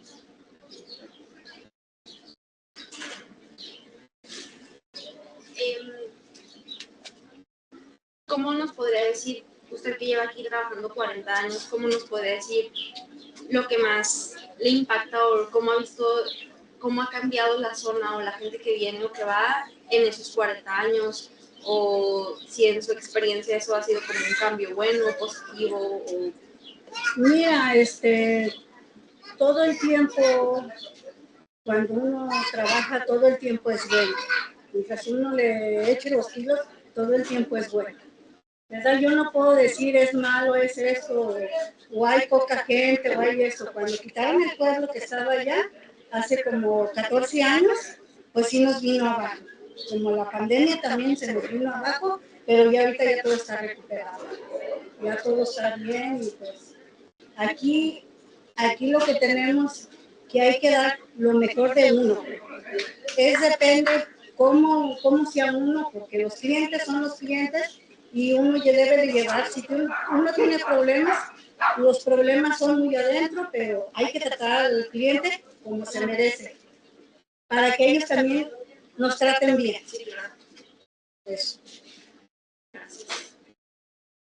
Y digamos, en esos 40 años ha visto algún cambio en la economía, o sea, que como ahorita nos comentó, pues por situaciones ha bajado de repente, que deja de venir gente o así, pero el cambio, digamos, de que se ha ido el pueblo, ¿cree que haya puertas para que viniera gente nueva? Fíjense que ya viene mucha gente extranjera, ya viene mucha gente y ahorita pues no se puede decir que hay poca gente, hay muchísima gente.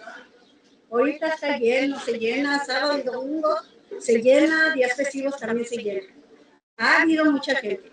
No tenemos que quejarnos ni decir, ay, no, pues que solo está. Sí, a lo mejor entre semana, pues sí, hay muy poco, pero sábado y domingo sí hay mucha gente.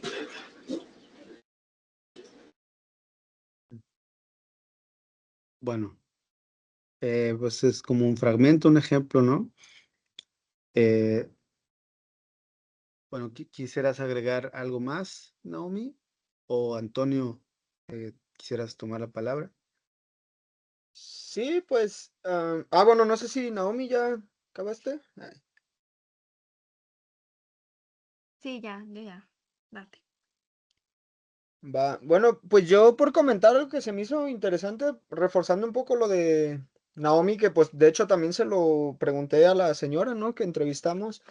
Eh, pues el hecho de que haya sido como que algún interés político que haya desplegado a toda esa gente, pues yo también siento que fue en parte pues algo como que forzado, porque pues a fin de cuentas no les dieron como que algún tipo de seguro en la vivienda. O sea, yo en este momento desconozco cómo eran sus viviendas cuando vivían en el pueblo, pero digo, pues al haber sido como que desplazados de esa forma, pues obligatoria, pudiéramos decir, pues no sé, creo que haya estado bien como que pues les hayan puesto alguna zona donde pues pudieran llegar a vivir ya sin problema, ¿no? Porque de hecho la señora o el señor, no recuerdo de la pregunta que le hice, pues sí comentó que pues ahora sí que se fueron cada quien a donde pudo. Entonces, en este momento al no saber pues con cuánto dinero los indemnizaron por haber dejado sus viviendas y el pueblo, pues cómo les fue ya a la hora de si pudieron comprar casa o la rentaron o algún otro tipo de trabajo que tuvieron que pues agarrar para seguir como que existiendo, pues. Y pues igual con lo de la otra entrevista, pues que a lo mejor acá ya tenían pues su vida como que bien y estable, digamos. Entonces pues haber recorrido todo eso, pues a lo mejor sí les cambió como pues la perspectiva y la dinámica en sus vidas, ¿no? En ese aspecto. Y bueno, ese como para complementar, pues porque pues sí también me hizo un poquito de ruido la otra entrevista que pues yo tampoco escuché esa. Y pues en parte algo que ya como que saliendo de ese tema me pareció interesante fue pues el tema de las vías. Nosotros que llegamos un poquito tarde fuimos a verla, de hecho pues Donovan nos acompañó. Ya estuvimos en las vías y todo y pues había una persona ahí en la barranca como que acomodando, pues no sé si un lugar donde se iba a quedar o algo. Y pues bueno, sin querer queriendo, porque pues no le preguntamos nada, pero pues nos empezó como a platicar, digo, cosa que se me hace como padre, ¿no? En el aspecto de, pues nos empezó a decir, no, pues que las vías, que por aquí había un carrito y pues se me afiguró mucho, no sé si alguien aquí ha ido a Pátzcuaro o Janitzio, no recuerdo dónde es ahí en Michoacán, pero es una isla, que pues viven allí tal cual en la isla, o sea, no tienen como que conexión hacia los alrededores, pues. No hay manera de ir más que en lancha, pues, porque pues están como que a la mitad del agua. Y acá pues me hizo un poco de ruido porque pues a lo mejor estando el pueblo abajo, pues nos comentaba el chico este que nos habló, que pues de repente subían así como que se ocupaban algún material arriba o subían como que a comer y así, nomás subían a eso, pues, no, digamos que abajo tenían como que toda su, ¿cómo decir? Pues sí, como su vida, su economía, no sé. Entonces digo, eso me pareció interesante pues por el tema de las vías, ¿no? Porque pues sí están ahí todavía y todo. Ya no están en funcionamiento hoy en día, pero me pareció interesante eso y como le comentaba, pues interesante el hecho pues de saber cómo fue pues ese cambio, no sé, estaría bien si se pudiera tratar de en la siguiente práctica que hagamos a ver si pudiéramos conseguir alguna persona que haya vivido ahí y pues que nos contara pues su experiencia, ¿no? Cómo fue su cambio de vida, ¿vale? Ya cuando se fueron del pueblo y pues cómo le está yendo actualmente, si pues sí mejor o no, no sé, cosas así, pero sí estuvo interesante también.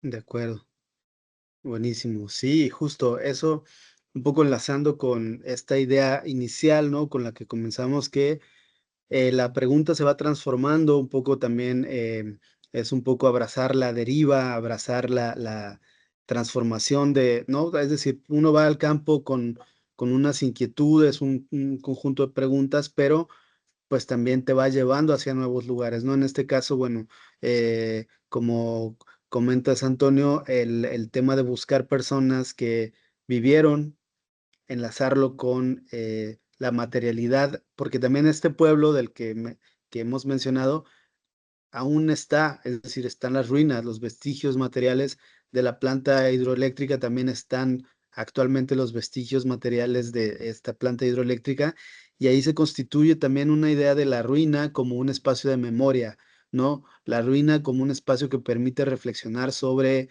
el tiempo también, ¿no? Sobre la transformación urbana, sobre la transformación de las prácticas agrícolas, etcétera, ¿no? Y entonces, bueno, ahí sí, como vemos, se están abriendo como perspectivas, líneas de investigación que probablemente no vamos a terminar de acotar en el curso, pero que sí nos permiten una, digamos, una aproximación ¿no? Desde el trabajo de campo hacia inquietudes de indagación antropológica, ¿no? Que justamente, bueno, es lo que hacemos desde la antropología, pero ahora bien, ¿cómo enlazamos también como para, digamos, efectos de la clase espejo, como estas indagaciones o estas inquietudes de investigación con la parte más creativa, experimental, ¿no? Con el trabajo audiovisual y demás? Bueno, ahí hay como una posibilidad de colaboración, ¿no? También con ustedes, chicas y chicos que están estudiando multimedia experimental, a diseño gráfico, desde la experimentación visual, etcétera. Creo que ahí podemos tender un puente bien interesante, ¿no? Em, y bueno, no sé si hay alguien más de Guadalajara que quiera hacer algún otro comentario. Em,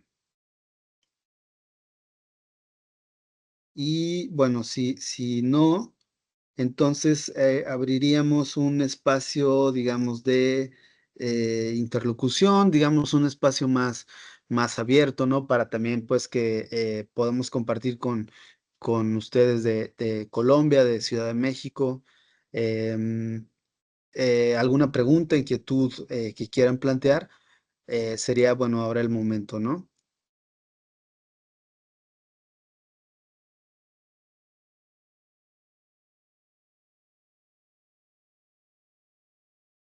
Sí. A ver, Alejandro, vi que prendiste tu, tu ¿Cómo cámara. va, Patricia? ¿Cómo va todo? Bueno, en inicio, pues también, pues ver lo importante que es el trabajo de campo. Nosotros, desde la experiencia que tuvimos el semestre pasado, desde Multimedia Experimental, pues eh, creo que fue un aporte muy valioso en la medida de reconocer los territorios, de sentirlos, ¿no? En muchos casos, nosotros estamos acostumbrados y más en el caso del diseño visual, eh, estar, digamos, en el escritorio desarrollando, digamos, nuestras piezas gráficas. Y la invitación que sucede viéndolos a ustedes desde unas inquietudes investigativas que tienen que ver con el territorio, con las problemáticas y demás, pues termina siendo un lugar eh, muy aportante a los procesos creativos eh, en el campo del diseño visual, porque también preguntarnos, bueno, cuando yo salgo al territorio, ¿cuáles son las preguntas que empiezan a surgir, esa capacidad de sorpresa? Y de esa manera, como cuando ya me siento a diseñar, a bocetar, a escribir, a divagar, hacia al plano de la total incertidumbre creativa, pues ya hay una cantidad de elementos muy valiosos que, que nos van dando otras posibilidades, ¿no? En otras palabras, una cosa es lo que se hace en el escritorio y otra cosa en el momento que uno se confronta con las realidades, ¿no? Entonces, esto nos lleva también a pensarnos en un diseño relacional, ¿sí? Un diseño que está haciendo lectura con los contextos, con las personas, con los sujetos, con los objetos, etc., etc. Y la experiencia que salió en ese diálogo desde el semestre pasado y que pues iniciamos este semestre también, creo que les ha dejado muchos elementos valiosos a los estudiantes. Por un lado, de conocer la importancia del trabajo de campo y por otro, el hecho también bueno, cómo cuando ya tenemos esos datos, esa información, cómo se nos vuelve un producto comunicativo.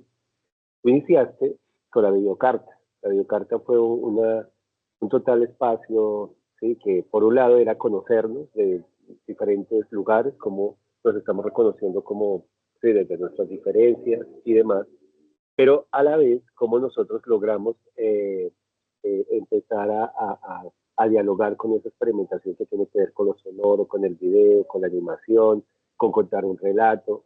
Entonces se volvió la videocarta como una herramienta también metodológica. Claro, este semestre la idea es que también nos compartamos videocartas, esta es la invitación para todas y todos los estudiantes y nosotros también como docentes, para ir contando sobre esos lugares, ¿sí? Que también estamos transitando y que podemos llegar a decir, no sé si estaría dentro de esto, esta afirmación, digamos, pues casi como una etnografía constante y cotidiana, ¿no? Todo el tiempo estamos transitando las ciudades, las estamos recorriendo, las estamos disfrutando y generando como si fuéramos grandes esponjas absorbiendo y al mismo tiempo como decantando, digamos, esa información. Entonces, lo valioso de esto es que estamos en lugares no tan cercanos, ¿sí? Son cercanos y no cercanos, ¿no? De nosotros depende el diálogo que empecemos a generar. Entonces, no cercanos en lo geográfico, pero también en las posturas, ¿sí? En los enfoques y demás. Pero lo interesante frente a ellos es cuando tenemos esa capacidad de diálogo, de frescura, de ciudad expandida, como tiene este semestre el nombre, ese intercambio, y que nos va a permitir escucharnos.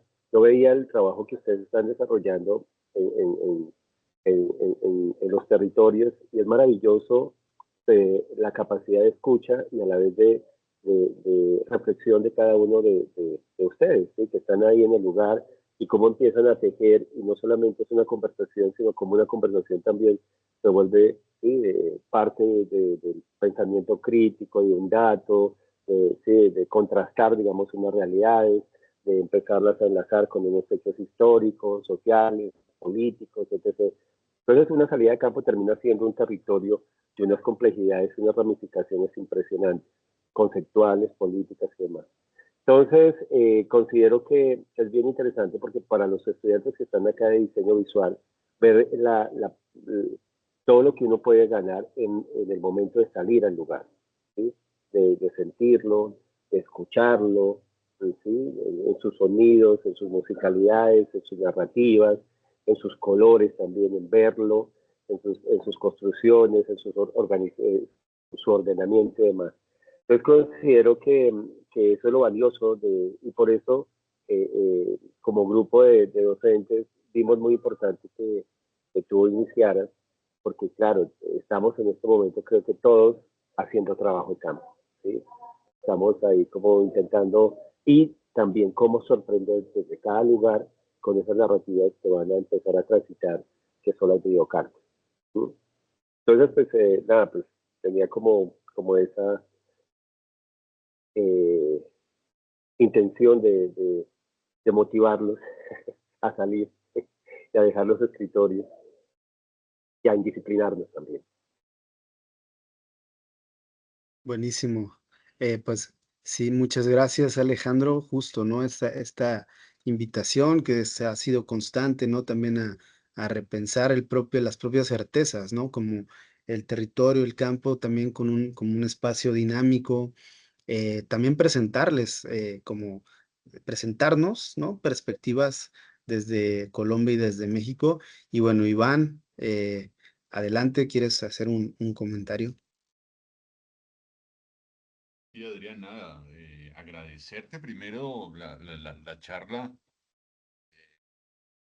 Creo que es muy interesante también agradecer a los chicos que presentaron los avances de lo que implica salir y encontrarse con la realidad. Es una palabra bastante extraña de colocar también muy entre comillas, de tomar con pinzas, pues para entender qué es eso a lo que nos referimos como realidad.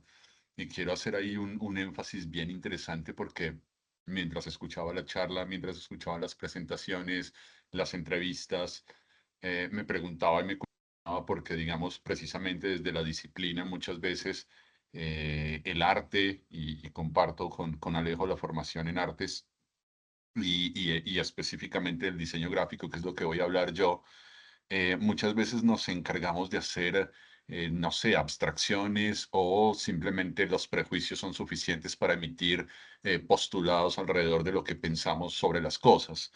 Es una pelea constante, en el buen término, una tensión en realidad que se genera en los campos pues epistémicos diferentes que tenemos en esta charla y en este espacio de encuentro, porque precisamente digamos que desde el campo del diseño muchas veces terminamos haciendo simulaciones de ejercicios donde les damos ciertas ideas, donde les damos ciertas pautas, donde les generamos, no sé, ciertas preguntas, pero se queda más en la idea de abstracción, más en la idea de, digámoslo, como un espacio cerrado, una pequeña burbuja donde la realidad y donde pues un poco no sabemos hasta dónde está permeada o dónde de verdad estamos caminando en lugares que tienen que ver más con capital simbólico, capital económico o capital epistemológico cuando reforzamos ciertas ideas sobre otras.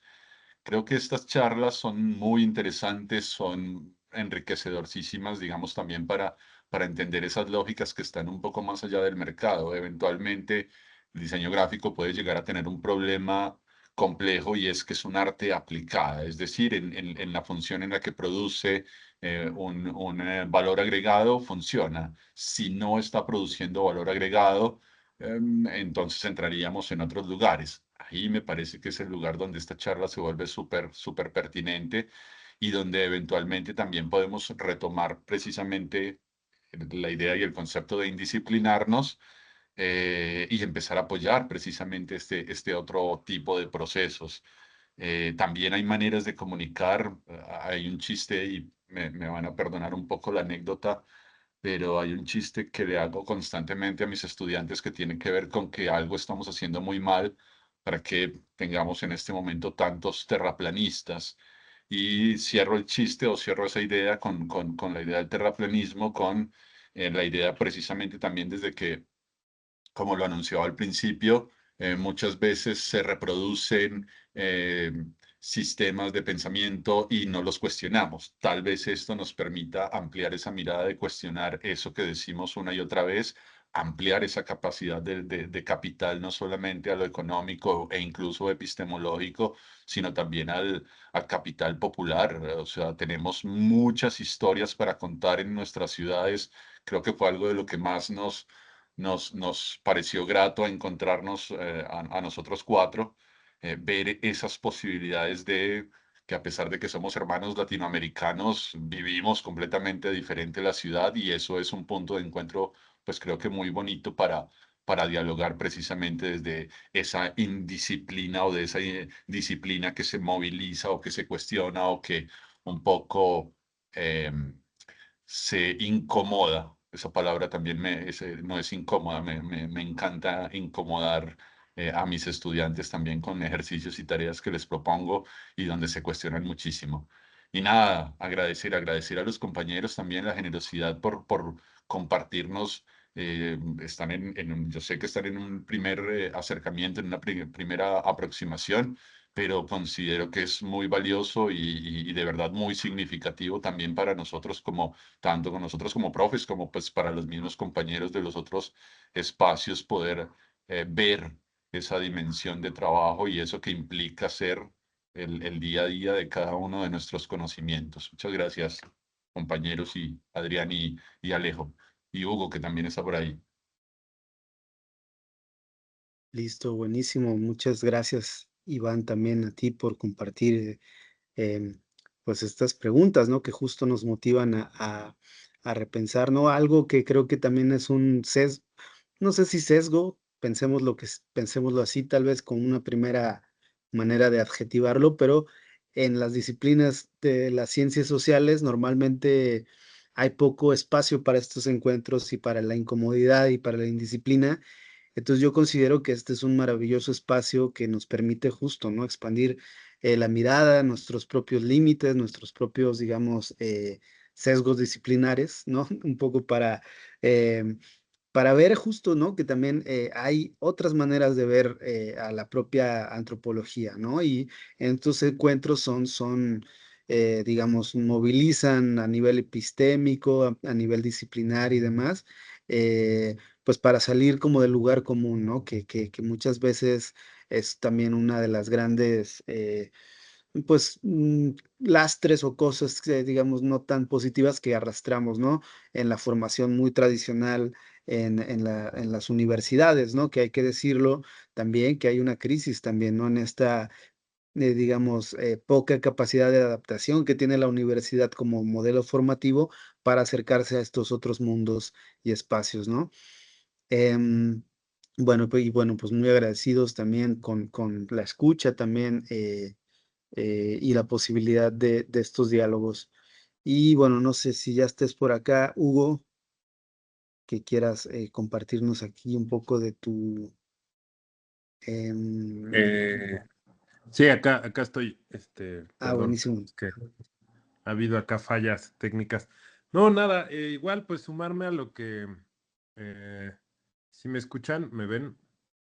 Sí. Ah, va, es que Te justo... vemos, te escuchamos. perfecto. Va, perfecto. No, nada, muchas gracias, pues igual, agradecer a todos los que están conectados, en México estamos bastante cercanos, bueno, ya no, pero a la hora de la comida, entonces, bueno, muchas gracias por estar atentas, atentos, atentes, y también muchas gracias a los compañeros que compartieron su trabajo.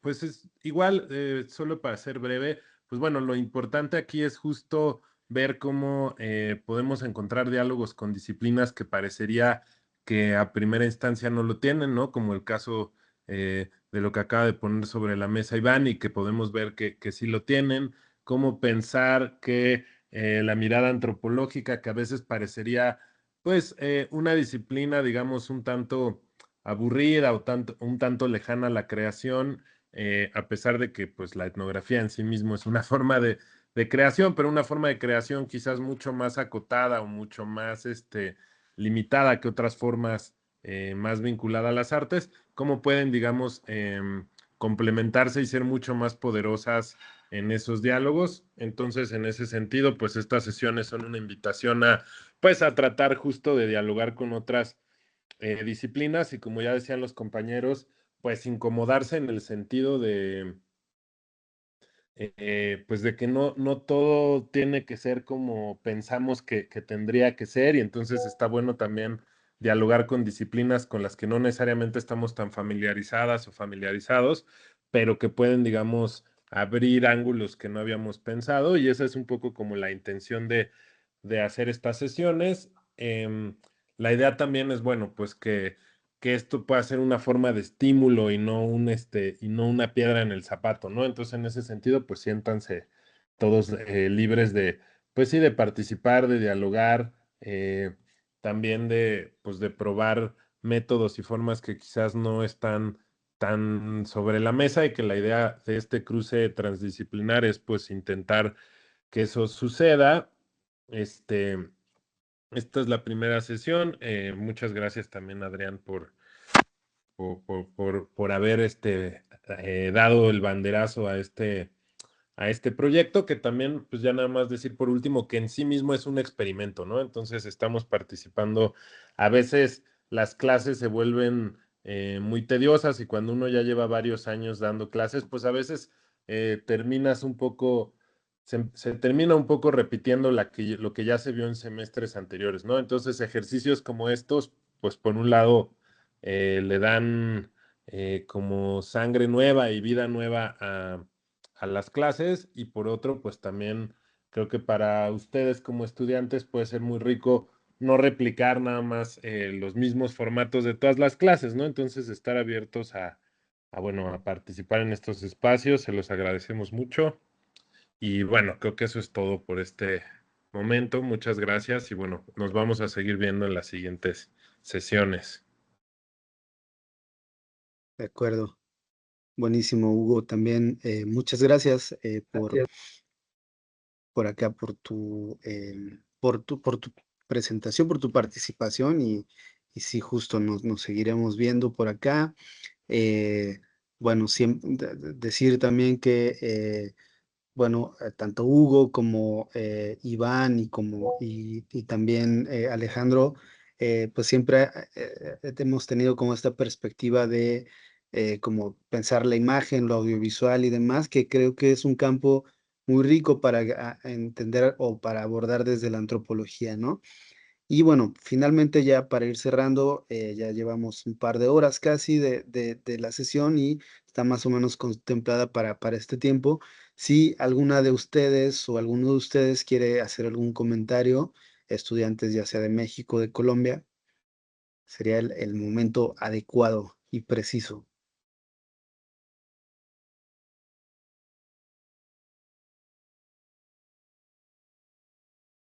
¿no?